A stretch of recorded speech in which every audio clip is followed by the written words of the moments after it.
স্বাধীন সার্বভৌম মুসলমানদের জনপদ হিসেবে এই পূর্ব পাকিস্তান নামক এই জনপদকে তারা দিল্লির আধিপত্য থেকে মুক্ত করেছে। আমরা স্মরণ করছি 1971-এর মহান মুক্তিযুদ্ধে লাখো মানুষের জীবন রক্ত এবং আত্মদানের বিনিময়ে বাংলার মানুষ পিন্ডির আধিপত্যবাদ থেকে মুক্ত হয়ে মুক্ত এবং স্বাধীন বাংলাদেশ গড়ে তুলেছিল। দুঃখ এবং পরিতাপের বিষয় 1905 সালে আমরা বঙ্গভঙ্গ করলাম, 1947 সালে আমরা মুসলিম জাতিসত্তার ভিত্তিতে দেশ গঠন করলাম, 71-এ আমরা জুলুম এবং বৈষম্যের বিলোপের জন্য মুক্তিযুদ্ধ করলাম। কিন্তু বাংলাদেশের মানুষ সেই মুক্তিযুদ্ধের সুফল তথা বৈষম্যহীন সমাজ গড়তে পারল না, বরং আমাদের পার্শ্ববর্তী একটি রাষ্ট্র অব্যাহতভাবে আমাদের দেশের আভ্যন্তরীণ বিষয়ে হস্তক্ষেপের মধ্য দিয়ে 1972 সালে বাংলাদেশের মুক্তিযুদ্ধের ফসলকে ছিনতাই করে বাংলাদেশের মানুষের ইচ্ছা এবং অভিপ্রায়ের বিরুদ্ধে 72-এর মুক্তিযুদ্ধ বিরোধী সাম্প্রদায়িক বাংলাদেশের একটি ভারতীয় আধিপত্যবাদের সংবিধান তৈরি করার মধ্য দিয়ে বাংলাদেশের মানুষের মুক্তিযুদ্ধের চেতনাকে হত্যা করেছে।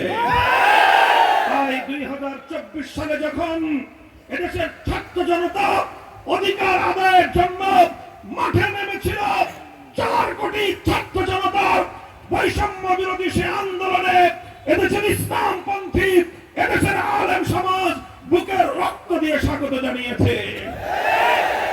আমরা বলতে চাই, এভাবেই এদেশের ইসলাম প্রিয় জনতা প্রতিটি আধিপত্যবাদ বিরোধী লড়াইয়ে দেশের মানুষের অধিকার আদায়ের প্রতিটি সংগ্রামে রক্ত দিয়েছে, জীবন দিয়েছে, কিন্তু কাঙ্ক্ষিত ইসলামের সোনার বাংলাদেশ আজও পর্যন্ত আমরা গড়তে পারিনি। তাই আজ আমরা বলতে চাই, যেভাবে আমাদের 47-এর অধিকার হরণ করা হয়েছে, স্বপ্ন পূরণ হয় নাই, 71-এর মুক্তিযুদ্ধের অর্জনকে ছিনতাই করা হয়েছে, স্বপ্ন পূরণ হয় নাই, 24-এর গণ অভ্যুত্থানের ফসল ঘরে নিয়েই আমাদেরকে মাঠ থেকে ফিরতে হবে। সংগ্রামী সাথী ও বন্ধুগণ, 24-এর জুলাই বিপ্লবের চেতনার ভিত্তিতে আজ এই গোপালগঞ্জের এই এই মঞ্চে দাঁড়িয়ে আমি স্পষ্ট ভাষায় বলতে চাই, 72-এর ভারতীয় আধিপত্যবাদী বন্দোবস্তে আর আগামীর বাংলাদেশ চলতে পারে না। ভারতীয় সংবিধানের মূলনীতির ভিত্তিতে প্রণীত 71-এর মুক্তিযুদ্ধের চেতনা পরিপন্থী 72-এর সংবিধান বাংলার মাটিতে চলতে দেওয়া হবে না।